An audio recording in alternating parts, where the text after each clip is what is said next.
El silencio fue lo que me despertó. No el silencio de la noche, sino la ausencia del familiar y tranquilizador murmullo de Elena. Me incorporé en la cama, buscando su silueta, pero el espacio a mi lado estaba vacío, frío. Eran las 3 de la madrugada. Pensé en un vaso de agua o una visita al baño, hasta que vi el resplandor azul pálido que venía de su mesita de noche. No era su teléfono habitual. Ella era religiosa con su privacidad, casi neurótica, y siempre cargaba su teléfono consigo. Pero allí, escondido bajo un libro de poemas, parpadeaba una segunda pantalla, un dispositivo barato y desconocido. El aire se me cortó en los pulmones. No necesité un doctorado en relaciones humanas para saber lo que significaba ese teléfono. Era una línea de comunicación secreta, una confesión silenciada. La mano me tembló, no por miedo, sino por la furia hirviente que me subía desde el estómago. Lo desbloqueé. La contraseña era el cumpleaños de su difunto abuelo, una capa de cinismo tan profunda que casi me hizo vomitar, y me lancé de cabeza al abismo. La aplicación de mensajería tenía un solo chat anclado en la parte superior. El contacto, guardado simplemente como trabajo/urgente, contenía una foto de perfil que me hizo tambalear. El perfil de Daniel, mi mejor amigo desde el jardín de infancia, en una pose demasiado íntima. El primer mensaje que leí no era sutil. Era un audio, y la voz de Daniel, distorsionada por el altavoz, pero inconfundiblemente su voz grave, decía: «No puedo esperar a que tu viaje de negocios termine. Anoche soñé con esa cabaña, con nosotros». El resto de la noche se convirtió en una pesadilla fotográfica, un collage de mensajes de texto y fotos que documentaban meses de engaño. No solo meses, sino casi un año. Viajes de fin de semana, cenas con sus amigas, excusas de horas extras en el trabajo. Todo había sido una cortina de humo tejida por 2 de las personas en las que más confiaba. Leyendo los detalles lascivos, la planificación meticulosa, la burla apenas velada hacia mi ingenuidad, sentí que mi identidad se desintegraba en mis manos.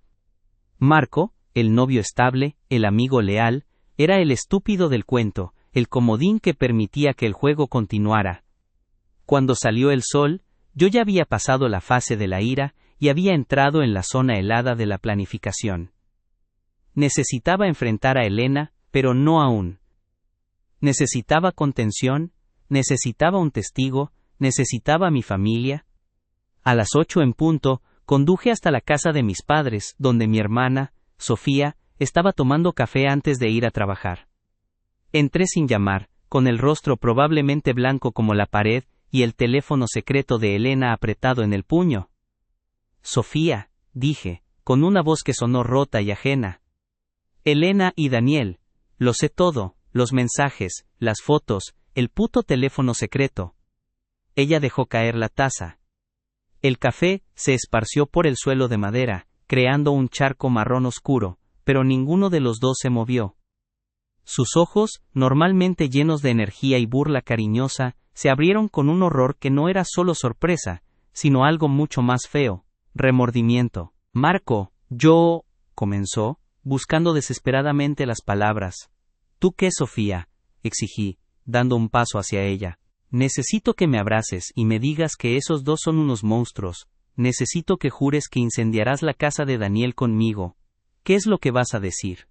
Ella no me abrazó.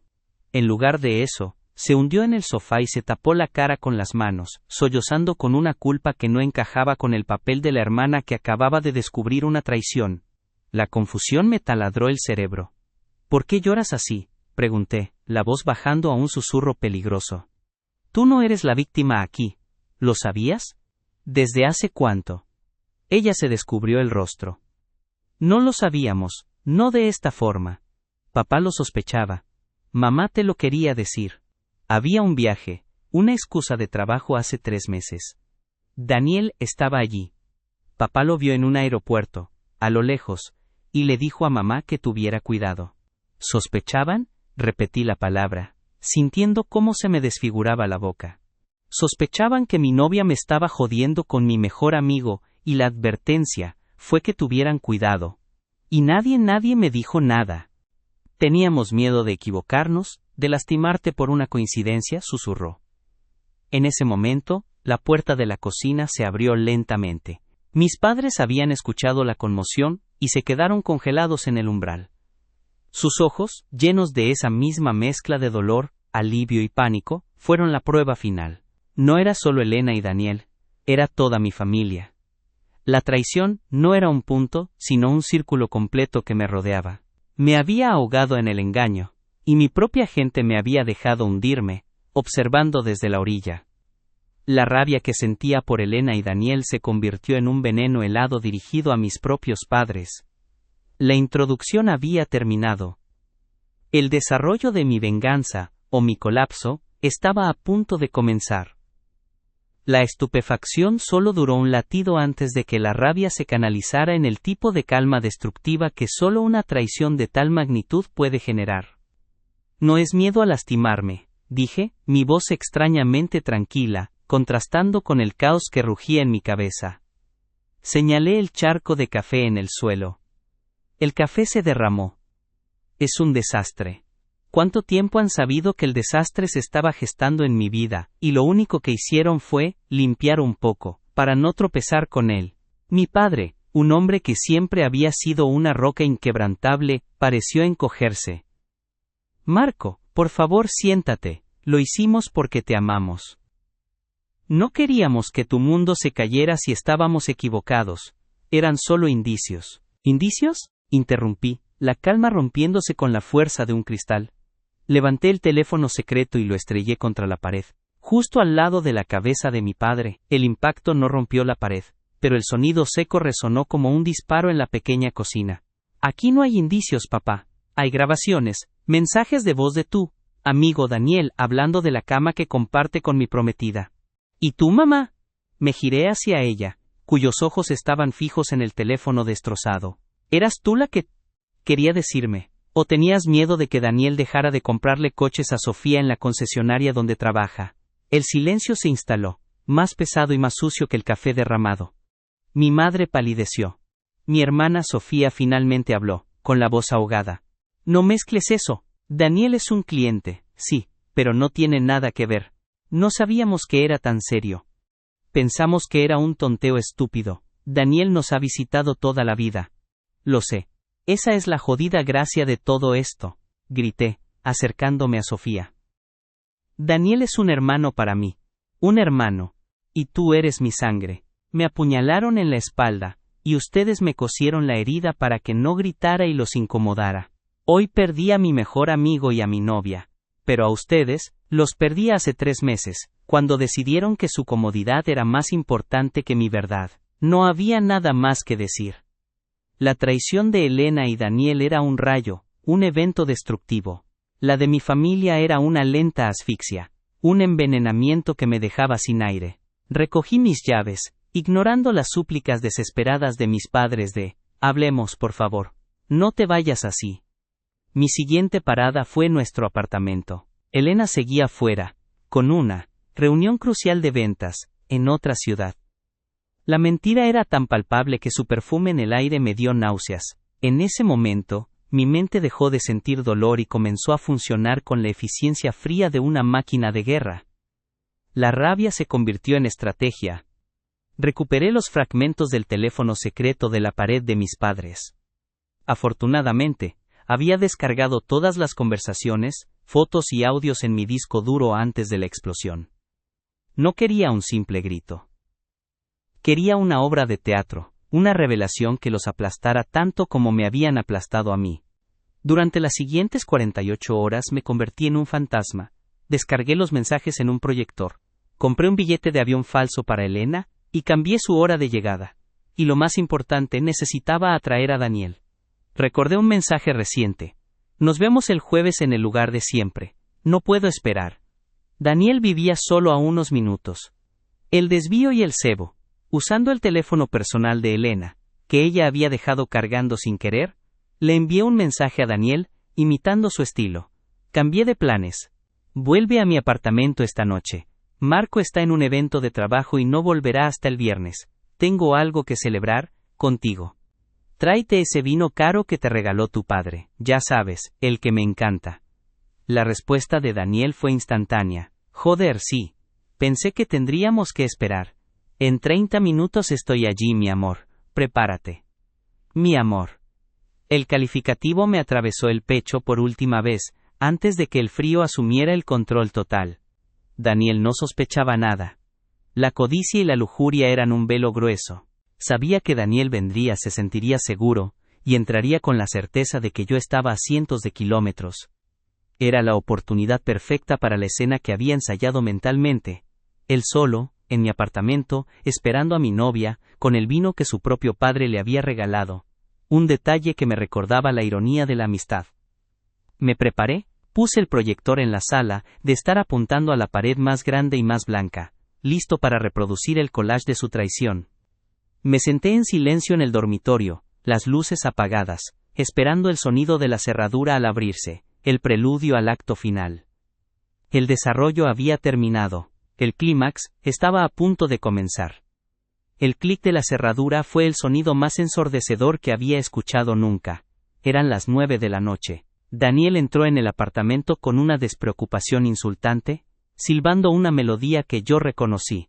Una canción que Elena y yo habíamos bailado en nuestra primera cita. Llevaba una botella de Borgoña excepcionalmente cara, el regalo de su padre que yo conocía bien, metida en una bolsa de papel. Mi amor, llamó, su voz resonando en la sala oscura. Dejó las llaves en el cuenco de cerámica que yo mismo le había regalado a Elena. Pensé que encenderías algunas velas para ambientar, soy terrible para eso. ¿Dónde estás, preciosa? Daniel dio un paso hacia el pasillo, y en ese instante, encendí el proyector. La luz blanca y cegadora se disparó desde el estante de libros, e iluminó la pared opuesta de la sala. El collage de mensajes y fotos de la traición explotó en alta definición, un mural de cinismo. Lo primero que vio Daniel no fue un texto, sino una foto de ellos dos, abrazados en una playa que supuestamente yo le había regalado a Elena en solitario. Daniel se detuvo en seco, la bolsa de vino cayendo de sus dedos. El cristal de la botella se hizo añicos en el suelo con un crack seco, y el vino tinto se extendió como una mancha de sangre oscura sobre la alfombra clara. Daniel se giró, su respiración se atascó en su garganta al verme salir de la oscuridad del dormitorio. No había pánico en sus ojos, sino una incredulidad total, como si estuviera viendo a un fantasma. Marco, ¿qué haces aquí? Se suponía que estabas en Chicago, balbuceó, retrocediendo hacia la puerta. Intentó rápidamente apagar el proyector, pero yo me interpuse. La reunión se canceló. Problemas de inventario, ya sabes. Dije, adoptando un tono de conversación casual, que me costó un esfuerzo inhumano mantener. Lo que no se canceló fue esto, ¿verdad, Daniel? El inventario de mentiras. El inventario de traiciones que tienes en esa pared. Meses de ello. Daniel intentó la negación. La jugada desesperada del cobarde. No sé de qué hablas. Ese teléfono es falso, es un montaje, Elena y yo solo somos amigos. En ese momento la pantalla cambió. Reproduje el audio. El sonido de su voz, grave y cargada de afecto robado, llenó el apartamento. No puedo esperar a que tu viaje de negocios termine. Anoche soñé con esa cabaña, con nosotros. El rostro de Daniel se descompuso, no había escapatoria. Lo que quedaba de mi amistad con él se extinguió en ese segundo. No es el sexo, Daniel, es el tiempo, le dije, dando un paso adelante. Es cada vez que te consolé por tu ex, cada vez que me contaste tus secretos, cada vez que mi familia te sentó en la mesa de Navidad. Tú sabías dónde estaba la navaja y la enterraste con la mano firme. ¿Te dolió al menos? Daniel cayó de rodillas. El dolor era genuino ahora, pero no por mí. Era el dolor del cazador atrapado. Marco, lo siento, fue un error. Es solo que Elena, ella se acercó, y yo estaba solo. Por favor, no le digas a nadie, no arruines mi vida, te lo ruego, mi carrera. Tu vida ya está arruinada, le informé fríamente. Y la mía también. El único consuelo es que vamos a compartir la miseria. Ella sí. Justo entonces, el clímax se elevó al segundo acto. La puerta de entrada volvió a abrirse. Elena, que había recibido un mensaje falso de su jefe, diciéndole que su vuelo se había adelantado y que debía volver. Entró arrastrando una maleta pequeña, agotada pero con una sonrisa satisfecha en el rostro. Su sonrisa murió cuando levantó la vista y nos vio a los dos. Daniel de rodillas sobre el vino derramado, yo de pie, y detrás de mí, la pared iluminada por la galería de sus pecados. Marco, tú, no deberías estar aquí. El vuelo, tartamudeó. Vio la maleta de Daniel, el vino y finalmente la pantalla. El vuelo está bien, Elena. Es la reunión la que fue adelantada. Intervine, con una sonrisa que no llegó a mis ojos. Esta es la reunión, Elena. La junta directiva. El momento de la verdad. Elena soltó un grito estrangulado. Su rostro era una máscara de horror. Se dio cuenta de que no solo había sido descubierta, sino que había sido convocada a presenciar su propia ejecución. Se acercó a Daniel tratando de levantarle, pero él la apartó. En su desesperación, el vínculo entre ellos se rompió. «¡Tú! Me dijiste que Marco estaba en Chicago. ¡Me pusiste aquí!», le gritó Daniel a Elena, traicionándola al instante. «Yo te dije que borraras el maldito teléfono», le devolvió Elena, señalando la pared. Los miré, viendo cómo su amor se consumía en un instante de mutua recriminación. Eran patéticos, pequeños. «El clímax ha llegado, amantes», dije bajando la voz. «Ya se jodieron el uno al otro. Y ahora, prepárense para el desenlace». El veneno que guardaba se liberó por fin, dándome una sensación de poder abrumadora.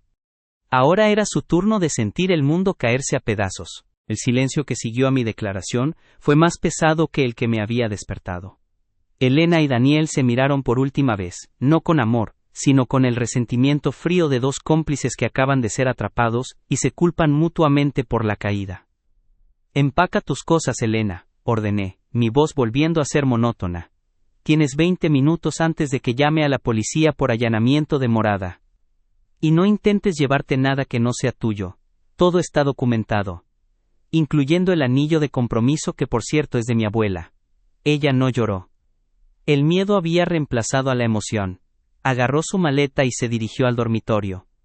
Daniel, todavía de rodillas en el charco de vino, finalmente se levantó. Su cara, siempre tan abierta y amigable, estaba ahora contraída en una mezcla de derrota y odio. «Marco, esto es una locura. Podemos hablar, somos mejores amigos», intentó. «Fuimos mejores amigos», corregí. «Ahora eres un extraño con historial criminal en mi propiedad. Vete. Y no vuelvas a pisar esta ciudad, si valoras lo poco que te queda». Daniel dudó un momento, miró la pared, y se fue sin decir otra palabra. No tomó su maleta, simplemente huyó. Elena salió del dormitorio, con sus pertenencias. Al pasar por mi lado, intentó tocarme el brazo. Me encogí de hombros, y ella entendió que el contacto había terminado para siempre. Se fue, y la puerta se cerró detrás de ella con un clic definitivo. Me quedé solo en el apartamento, la única luz era el proyector que seguía mostrando la imagen borrosa de la traición. No sentí el triunfo que había anticipado, no hubo catarsis. Solo un vacío profundo, el hueco dejado por la lealtad que me habían robado. La limpieza de Daniel y Elena era solo una tarea, la verdadera herida era la de la sangre. Mientras miraba el vino tinto esparcido, que ahora parecía una herida abierta en el suelo, mi teléfono vibró. Era mi madre. Ignoré la primera llamada. Y la segunda. A la tercera respondí. «Marco, ¿dónde estás?». Daniel llamó a su padre. «Dice que has enloquecido, que le has destrozado un coche». «¿Qué pasó? Por favor, dime que no hiciste nada de lo que te arrepientas». Su voz era una mezcla de alarma y un inconfundible deseo de controlar el daño. «No destrocé un coche, mamá», respondí sin una pizca de emoción. «Destrocé el escenario que ustedes me ayudaron a construir». Él se destrozó el vino de su padre. Es poético. «Hablemos, hijo. Ven a casa. Podemos arreglar esto. Podemos ser una familia de nuevo». Su voz se quebró. «¿Arreglar qué, mamá? ¿El hecho de que Daniel fue a la cena de Nochebuena el año pasado, después de pasar la tarde follando con mi novia? ¿O que me sonreíste sabiendo que mi vida era una farsa? No hay un arreglar esto. Hay un antes y un después». Unos minutos más tarde, mi padre, mi madre y Sofía estaban en la puerta de mi apartamento, sus rostros tensos y arrepentidos. Habían venido a la casa del crimen, quizás esperando ser mis consoladores, o peor aún, mis censores. Marco, por favor, dijo mi padre, acercándose con cautela. Déjanos ayudarte a limpiar, a empezar de nuevo. No, corté. Ustedes no entienden. No es la limpieza lo que necesito. Es la verdad. Y la verdad es que ustedes se aliaron con el traidor al guardar silencio. La lealtad es un músculo. Y ustedes no lo usaron para defenderme. Lo usaron para protegerme de una incomodidad, y eso me deshonra. Sofía comenzó a sollozar, diciendo que lo sentía, que solo querían protegerme de la verdad, que Daniel era un manipulador experto. Pero sus palabras eran huecas, filtradas por meses de complicidad tácita. Me dirigí a la puerta, agarrando solo las llaves del coche. Ahora mismo, no puedo verlos como familia. Los veo como las personas que eligieron la mentira sobre mí. No sé cuánto tiempo voy a tardar en procesar esto, si es que lo hago. No esperen llamadas, no esperen visitas. Marco, no puedes dejarnos, somos tu familia, gritó mi madre, las lágrimas corriéndole por las mejillas. Esa es la pregunta que tengo que responder. ¿Qué somos?, les dije mirando a los tres por última vez, con el corazón pesado de una tristeza irresoluble. Salí del apartamento y los dejé allí, en la escena de la traición, solos con el vino derramado y las consecuencias de sus silencios. Subí al coche sin un destino, solo con la certeza de que el camino hacia la sanación era un viaje que debía emprender en completa soledad. La calle estaba oscura, mi futuro estaba oscuro, y el conflicto entre la lealtad y la sangre quedaba sin resolver, suspendido en el aire frío de la noche.